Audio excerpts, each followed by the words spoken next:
इंदौर रजवाड़ों का शहर होने के साथ साथ इंडिया का स्ट्रीट फूड कैपिटल भी है।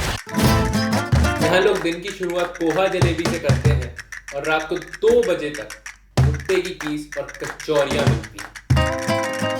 पर हर एक प्लेट में एक चीज कॉमन होती है, नमकीन।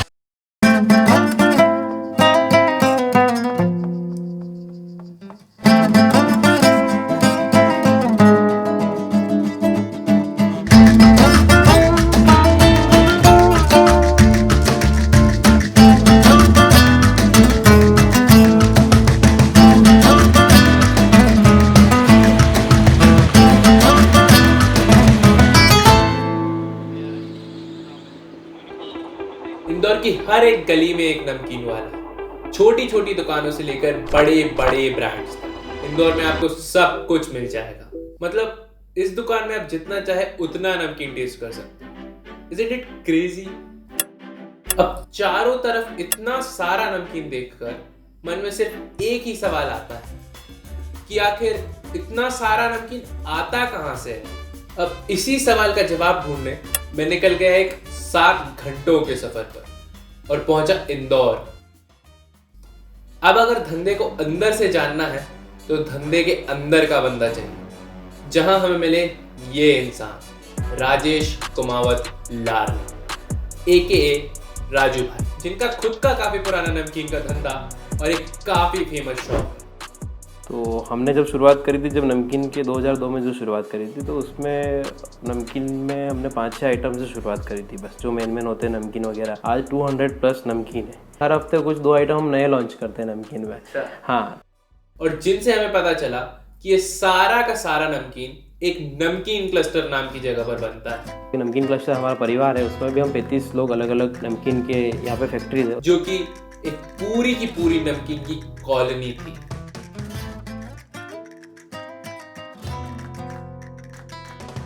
फिर क्या, हम पहुंच गए सीधा नमकीन क्लस्टर के अंदर।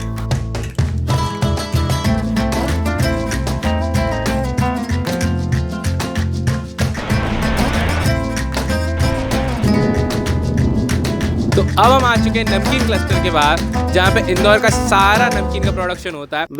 सारा नहीं, मैं बताता हूँ क्यों। आज इंदौर में 300 से भी ज्यादा फैक्ट्रीज और कई हजार अनऑर्गेनाइज्ड आउटलेट्स, और इन्हीं अनऑर्गेनाइज्ड आउटलेट्स को ऑर्गेनाइज करने के लिए 2012 में नमकीन क्लस्टर की नींव रखी as a part of global investors summit, ताकि इंदौर के सारे नमकीन मेकर्स को एक ही कैंपस के अंदर लाया जा सके। ऑफिशियल प्लान में common quality testing, cold storage, warehouse, piped gas supply जैसी फैसिलिटीज भी इंक्लूडेड थी। ऑल्दो इतना सब कुछ होने के बाद भी नमकीन क्लस्टर की शुरुआत काफी स्लो थी और क्लस्टर में पहली फैक्ट्री खुलने को 5 साल लग गए और 2021 तक यहाँ सिर्फ 5 ब्रांड्स ही थे। पर 2022 से ये प्रोसेस काफ़ी ज़्यादा एक्सेलरेट हो गई और आज नमकीन क्लस्टर में करीब 35 नमकीन मैन्युफैक्चरर्स हैं और काफ़ी सारे अब भी नमकीन क्लस्टर में मूव कर रहे हैं।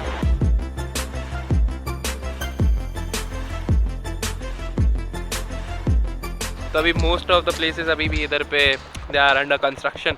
तो बहुत सारी फैक्ट्रीज अभी शिफ्ट हो गई हैं, बहुत सारी हो रही हैं और सारे ऑफिसेज भी इधर हैं। तो ऑफिसेज भी बहुत लोगों ने शिफ्ट कर लिए हैं या फिर दे आर स्टिल शिफ्टिंग। तो this is a fairly new place और पर या दिस इज़ नमकीन क्लस्टर।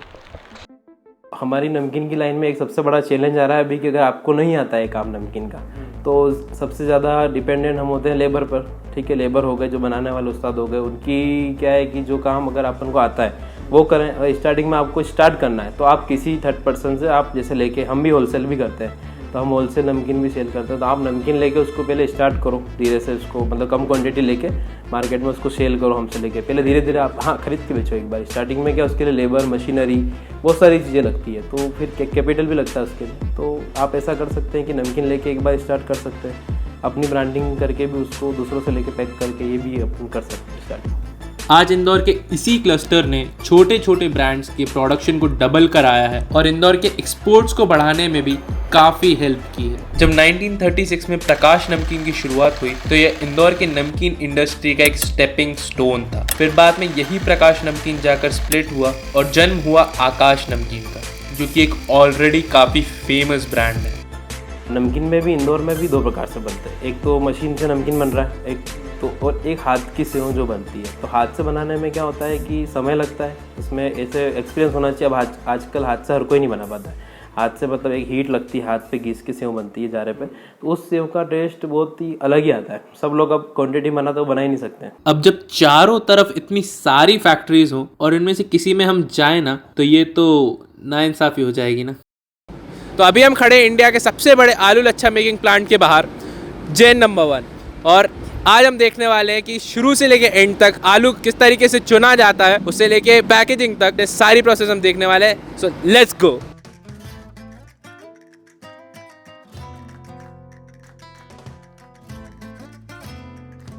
तो अब भैया हमें बताने वाले हैं कि कैसे सारी प्रोसेस होती है पोटैटो फ्लेक्स बनाने की। तो शुरू करें पोटैटो लच्छा बनाने की।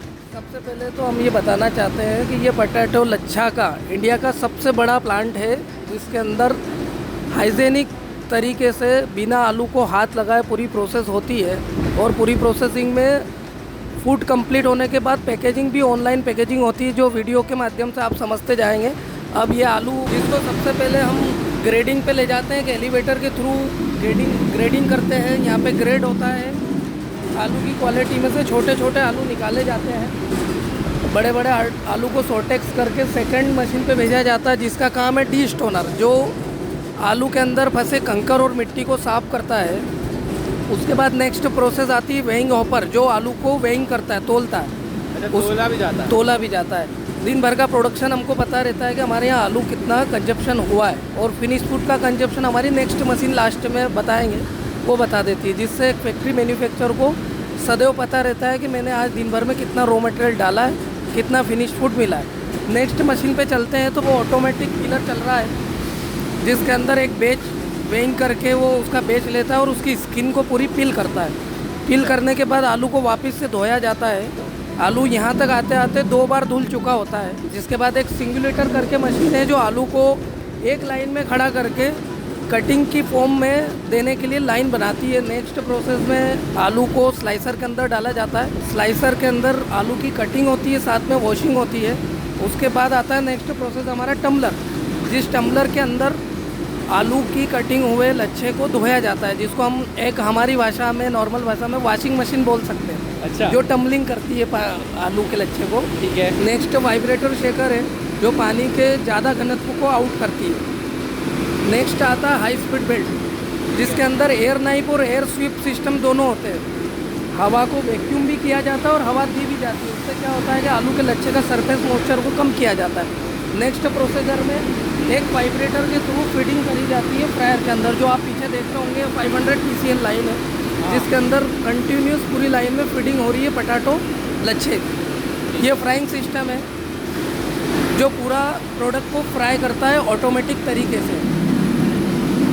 और एक बैच के आलू के लच्छे को पूरी शुरू से एंड तक कितना टाइम लगता है होने में, कंप्लीट होने में? सर देखिए, इसका स्टैंडर्ड टाइम वैसे ऑपरेटर के ऊपर होता है, क्योंकि ऑयल का टेम्परेचर वगैरह सब मेंटेन होता है, लेकिन फ्राइंग सिस्टम को 3 मिनट्स लगते हैं आलू को फर्स्ट प्रोसेसर से लेके एंड फ्राइंग टाइम। अगर अपन फर्स्ट प्रोसेसर से लास्ट प्रोसेसर पे आलू को लेंगे तो 12 to 14 मिनट के अंदर आलू का लच्छा पैकेजिंग होकर बाहर होता है।